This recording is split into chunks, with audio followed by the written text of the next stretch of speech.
Exodus 19:16 to 21:21. On the morning of the third day, thunder roared and lightning flashed, and a dense cloud came down on the mountain. There was a long, loud blast from a ram's horn, and all the people trembled. Moses led them out from the camp to meet with God, and they stood at the foot of the mountain.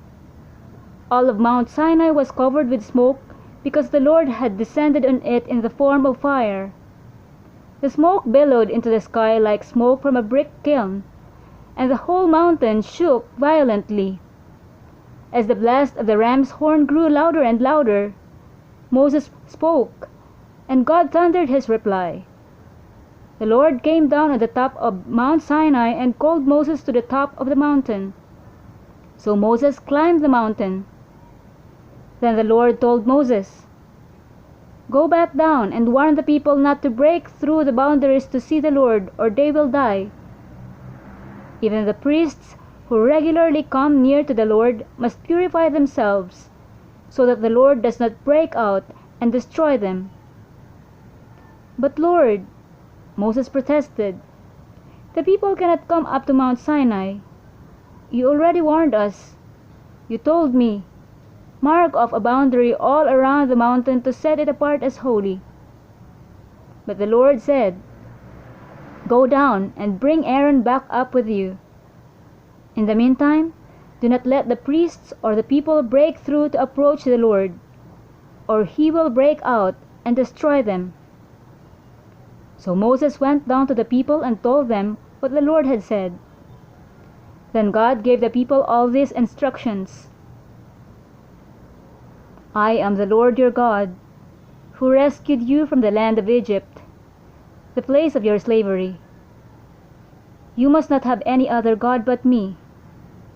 You must not make for yourself an idol of any kind or an image of anything in the heavens or on the earth or in the sea.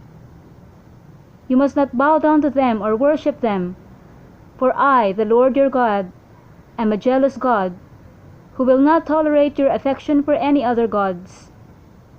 I lay the sins of the parents upon their children. The entire family is affected, even children in the third and fourth generations of those who reject me. But I lavish unfailing love for 1,000 generations on those who love me and obey my commands. You must not misuse the name of the Lord your God. The Lord will not let you go unpunished if you misuse his name. Remember to observe the Sabbath day by keeping it holy. You have 6 days each week for your ordinary work, but the seventh day is a Sabbath day of rest dedicated to the Lord your God. On that day, no one in your household may do any work. This includes you, your sons and daughters, your male and female servants, your livestock, and any foreigners living among you. For in 6 days the Lord made the heavens, the earth, the sea, and everything in them. But on the seventh day he rested. That is why the Lord blessed the Sabbath day and set it apart as holy. Honor your father and mother. Then you will live a long, full life in the land the Lord your God is giving you. You must not murder. You must not commit adultery. You must not steal. You must not testify falsely against your neighbor. You must not covet your neighbor's house. You must not covet your neighbor's wife, male or female, servant, or ox, or donkey, or anything else that belongs to your neighbor." When the people heard the thunder and the loud blast of the ram's horn, and when they saw the flashes of lightning and the smoke billowing from the mountain, they stood at a distance, trembling with fear. And they said to Moses, "You speak to us, and we will listen. But don't let God speak directly to us, or we will die." "Don't be afraid," Moses answered them, "for God has come in this way to test you, and so that your fear of him will keep you from sinning." As the people stood in the distance, Moses approached the dark cloud where God was. And the Lord said to Moses, "Say this to the people of Israel. You saw for yourselves that I spoke to you from heaven. Remember, you must not make any idols of silver or gold to rival me. Build for me an altar made of earth and offer your sacrifices to me, your burnt offerings and peace offerings, your sheep and goats, and your cattle. Build my altar wherever I cause my name to be remembered, and I will come to you and bless you. If you use stones to build my altar, use only natural, uncut stones. Do not shape the stones with a tool, for that would make the altar unfit for holy use. And do not approach my altar by going up steps. If you do, someone might look up under your clothing and see your nakedness. These are the regulations you must present to Israel. If you buy a Hebrew slave, he may serve for no more than 6 years. Set him free in the 7th year, and he will owe you nothing for his freedom. If he was single when he became your slave, he shall leave single. But if he was married before he became a slave, then his wife must be freed with him.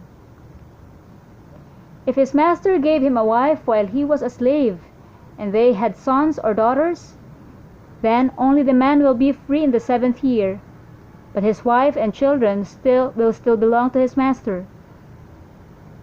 But the slave may declare, "I love my master, my wife, and my children. I don't want to go free." If he does this, his master must present him before God. Then his master must take him to the door or doorpost and publicly pierce his ear with an awl. After that, the slave will serve his master for life. When a man sells his daughter as a slave, she will not be freed at the end of 6 years as the men are. If she does not satisfy her owner, he must allow her to be bought back again. But he is not allowed to sell her to foreigners, since he is the one who broke the contract with her. But if the slave's owner arranges for her to marry his son, he may no longer treat her as a slave, but as a daughter. If a man who has married a slave wife takes another wife for himself, he must not neglect the rights of the first wife to food, clothing, and sexual intimacy. If he fails in any of these 3 obligations, she may leave as a free woman without making any payment. Anyone who assaults and kills another person must be put to death. But if it was simply an accident permitted by God, it will appoint a place of refuge where the slayer can run for safety. However, if someone deliberately kills another person, then the slayer must be dragged even from my altar and be put to death. Anyone who strikes father or mother must be put to death.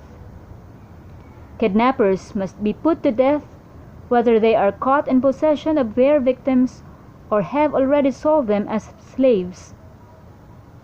Anyone who dishonors father or mother must be put to death. Now suppose 2 men quarrel, and one hits the other with a stone or fist, and the injured person does not die, but is confined to bed.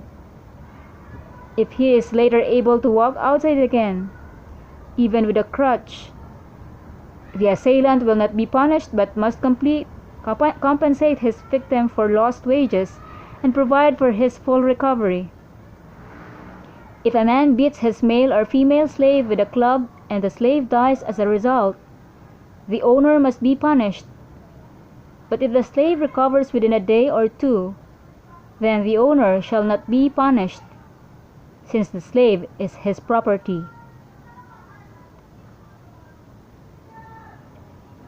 Matthew 23:13-39. What sorrow awaits you, teachers of religious law, and you, Pharisees, hypocrites! For you shut the door of the kingdom of heaven in people's faces. You won't go in yourselves, and you don't let others enter either. What sorrow awaits you, teachers of religious law, and you Pharisees, hypocrites! For you cross land and sea to make one convert, and then you turn that person into twice the child of hell you yourselves are. Blind guides! What sorrow awaits you! For you say that it means nothing to swear by God's temple. But that is binding to swear by the gold in the temple. Blind fools! Which is more important, the gold or the temple that makes the gold sacred? And you say that to swear by the altar is not binding, but to swear by the gifts on the altar is binding. How blind! For which is more important, the gift on the altar or the altar that makes the gift sacred? When you swear by the altar, you are swearing by it and by everything on it. And when you swear by the temple, you are swearing by it and by God who lives in it. And when you swear by heaven, you are swearing by the throne of God and by God who sits on the throne.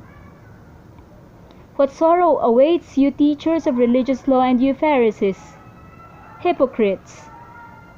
For you are careful to tithe even the tiniest income from your herb gardens, but you ignore the more important aspects of the law: justice, mercy, and faith. You should tithe, yes, but do not neglect the more important things.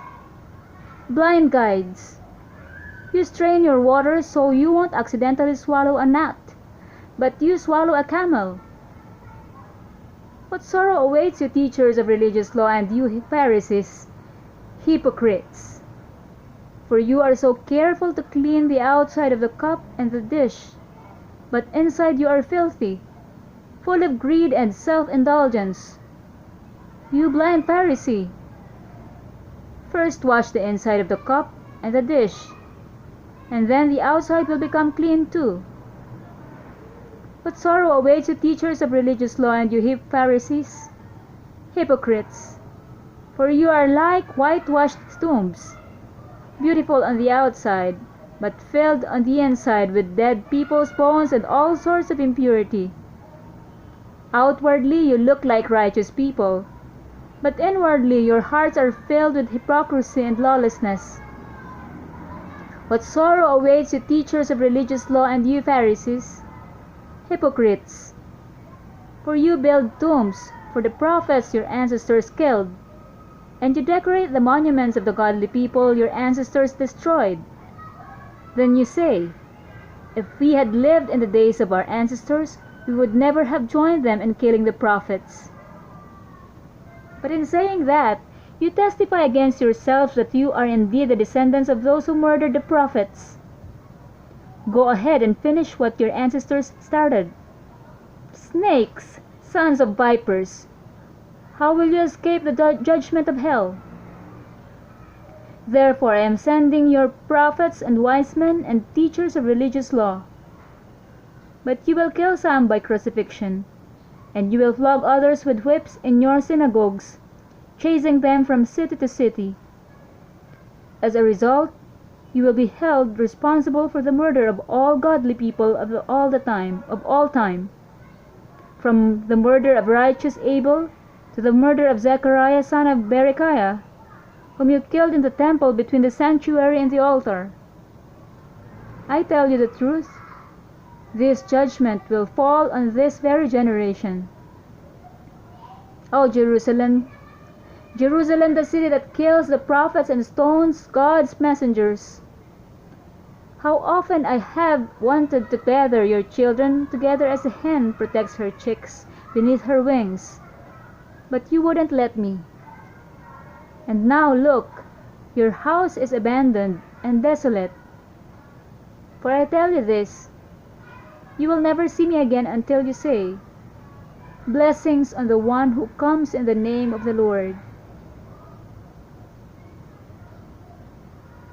Psalm 28, 1-9. I pray to you, O Lord, my rock. Do not turn a deaf ear to me. For if you are silent, I might as well give up and die. Listen to my prayer for mercy as I cry out to you for help, as I lift my hands toward your holy sanctuary. Do not drag me away with the wicked, with those who do evil, those who speak friendly words to their neighbors while planning evil in their hearts. Give them the punishment they so richly deserve. Measure it out in proportion to their wickedness. Pay them back for all their evil deeds. Give them a taste of what they have done to others. They care nothing for what the Lord has done, or for what his hands have made. So he will tear them down, and they will never be rebuilt. Praise the Lord, for he has heard my cry for mercy. The Lord is my strength and shield. I trust him with all my heart. He helps me, and my heart is filled with joy. I burst out in songs of thanksgiving. The Lord gives his people strength. He is a safe fortress for his anointed king. Save your people. Bless Israel, your special possession. Lead them like a shepherd, and carry them in your arms forever. Proverbs 7:1-5. Follow my advice, my son. Always treasure my commands. Obey my commands and live. Guard my instructions as you guard your own eyes. Tie them on your fingers as a reminder. Write them deep within your heart. Love wisdom like a sister. Make insight a beloved member of your family. Let them protect you from an affair with an immoral woman, from listening to the flattery of a promiscuous woman.